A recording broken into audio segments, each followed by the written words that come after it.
you so much for having me, Lanta. I'm so excited to finally be on one of your YouTube videos.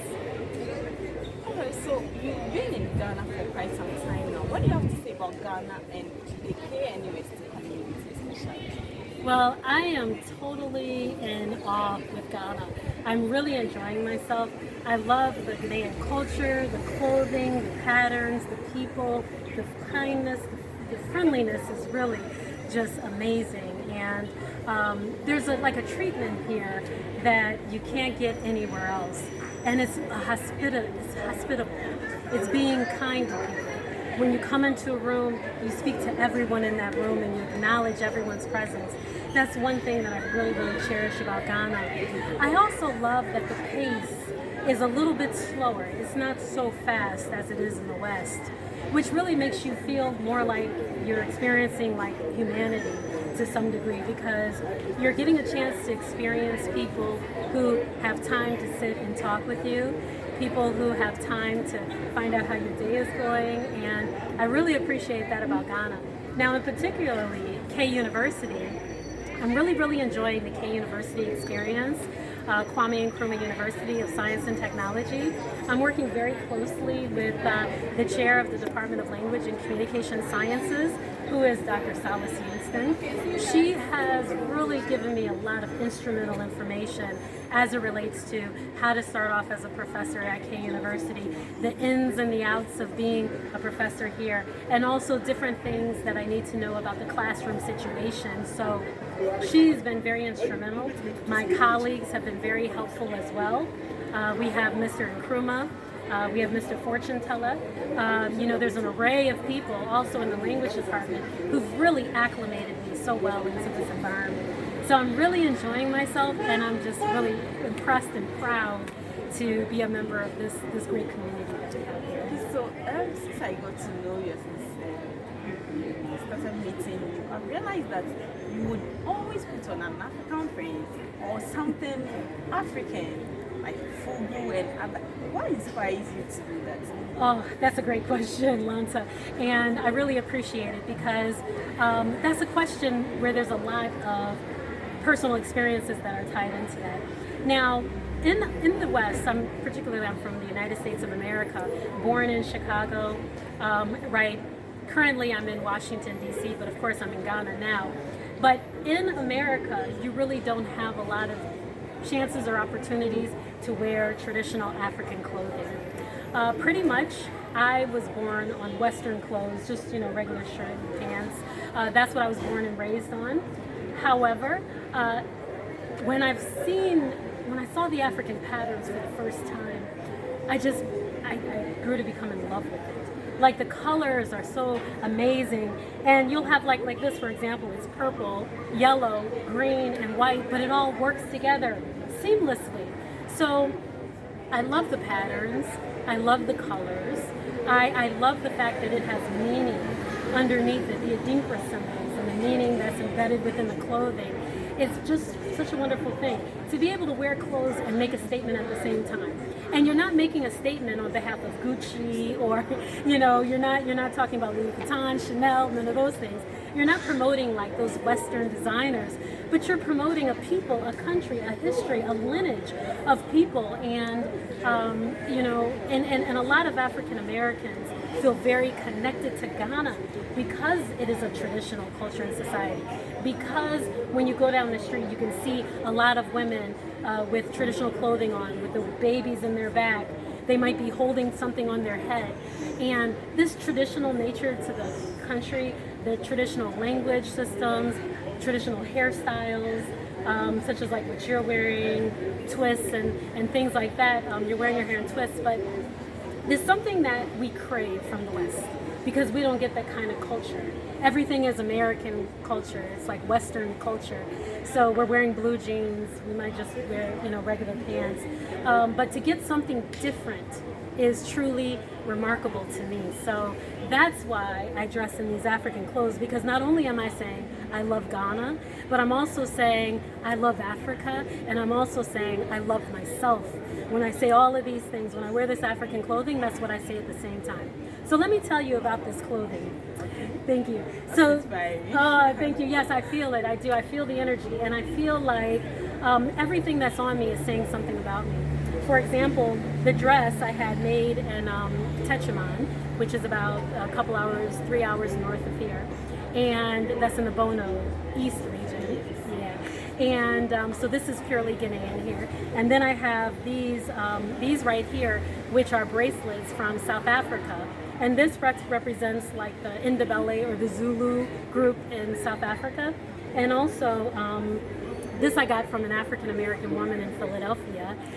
You know, African Americans, everything we do is so similar to what Native Africans do.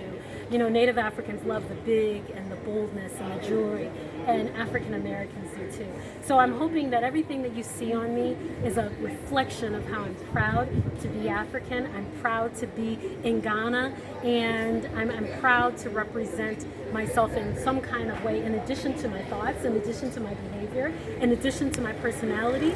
At least I can represent myself by the clothing that I'm wearing and the jewelry that I wear as well. Wow, that's great. Thank you. Thank you. All right, so have you tried any of the Ghanaian delicacies? And which one do you love most? Oh yes, I have. The one I love most is the palm nut soup. Okay. Palm nut soup, and I also eat something. I eat the banku with it. I don't think it comes with it, but I really enjoy that. Oh, you can't eat it with it? Okay, so I'm doing it right. But I love the banku with the palm nut soup. I also like red. I am a vegan, so you know, vegan. I don't think people really understand veganism in Ghana. Because they think, okay, so if you're a vegan, does that mean you want your meat separated from your vegetables? Like, they're not really clear on what it is. But what a vegan is just you're a vegetarian because you don't eat any meat, but also you don't eat any fish. You don't eat any dairy. You don't eat milk, eggs, things like that. So it prevents me from eating a lot of the different kinds of foods. But I do love red. And I make sure that they don't mix it with fish or anything like that. And in that instance, I just truly enjoy it, love it. I love the fruit mainly. A lot of times when I'm in this region, or if I'm in the northern region, or even if I'm in Accra, I make sure I get some fruits. The fruits here taste so amazing. When you bite into a banana, the taste is so rich. It's rich, yes. And if you eat a banana in the West, it doesn't taste anything like that. It's stripped of its flavor to some degree.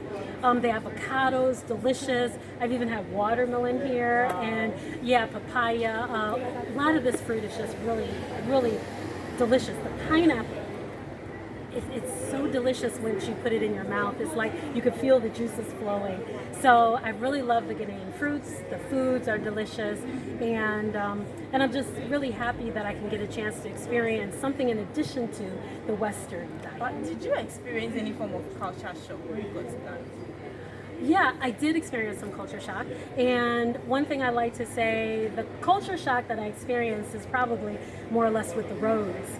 Yeah, because we do have roads that are not paved in the United States, okay? Don't get me wrong.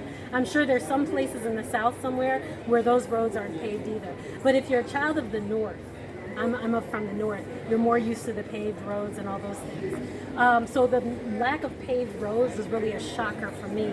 Not necessarily in Kumasi, but different areas as you're venturing out of Kumasi and you're going into the north and you're going towards the south. However, I must say that there were some good culture shocks. And I realized that the pavement doesn't really matter as much.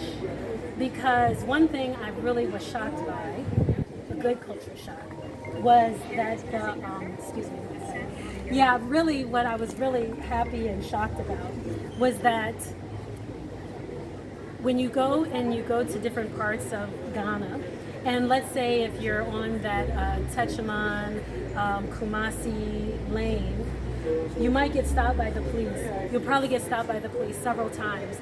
But I've been really, really highly impressed. And this is a culture shock at how kind, generous, the police officers are. So I just want to give a shout out right now to the police, because shout out to the police, because every time I get stopped, when we get stopped by the police, me and my husband, I'm always so nervous. I'm so terrified, and I just try to stay there, and I don't look a certain direction. I just try to be as quiet as possible. And really, in the West, you have to put your hands on the wheel. The driver has to put their hands on the wheel, or else the police can pull out a gun on you because they might think you're trying to reach for a gun. So it's terrifying to get stopped by the police. I've actually had different things happen to me in the West. But basically, oh, I'm so sorry. Let me turn this in. So basically, just the sheer kindness. When they first stop you, they greet you. Hello, good afternoon, good morning. And I'm so shocked by that. They actually want to wish you a good day. And then they're very kind to you. They talk with you like you're a friend. Like they don't want to do any harm to you. They're not shouting at you. They're not screaming at you. They're not threatening you. Yes, they're there to protect. And absolutely. And I know some people, they might talk about certain things, the police, one of them, but I tell you, the police here are just wonderful, superb. And I always try to, keep something like water or something in my car because we want to give them something. They're so friendly and so kind. And so that was a really good culture shock for me. Really great culture shock. Another great culture shock was being in a place where everyone is black. Wow. Everyone is black. Everyone is black. And I'm telling you, it is just such a pleasure. And I don't even know how much to say it's a pleasure to be amongst other black people where you know that there's no racism. There's no racism. Everyone is black. So nobody's looking at you based on your skin color or how light or dark your skin is, or, well, they might look at that, but they're not looking at you based on skin color, saying that you're thinking you're inferior or thinking that you shouldn't be treated in a certain way because of your skin color. Here, it is totally accepted. So you become a part of the norm. Nobody is going to discriminate against me based on my skin color, and that matters a whole lot. A whole lot. And I can't even tell you the amount of internal satisfaction I get from knowing that I can move around in the world, I can operate in the world, but I will not be discriminated against based on my skin color. And that means a lot. Now, I know you do have issues with gender that's prevalent, and I think I've seen that more than I have the West. Because in the West, it's only about skin color, black, white, and it's really just black and white, even though there's Asians, Indians, and a lot of other people. But here, I noticed some gender issues. However, gender issues to me seems to be a lot less to deal with from my experience and where I'm coming from than the race situation, because people will hate you just based on your skin color. They'll resent you. They'll want to do harm to you. They'll be scared of you just by glancing at you. Here, when it comes to gender, you're the same color, but they might have like some societal notions about things you should be able to do, what you should do at the moment. Yeah, what are the rules of your operation? So I find that to be more tolerable than racism, a whole lot more tolerable. So that was a wonderful cultural shock, as a matter of fact. So if we're going to twist cultural shock, those are the good cultural shock moments that I've had since I've been gone. Wow, that's inspiring, and I'm just being carried away by what you have just shared with us. And I hope to have you another time on this show, so that you can tell people more about your experience in Ghana. It's been really good. Well, I must say thank you so much, Lanta. I really admire you. I see you all the time on YouTube, and I think you're doing a wonderful job. And I'm so excited about finding out what career awaits you when you graduate from K University, because I think you have loads of potential, and it is an honor for me to be here in an interview with you today. Thank you so much. All right, so you have heard from our lecturer, and she has shared, and I believe you enjoyed it.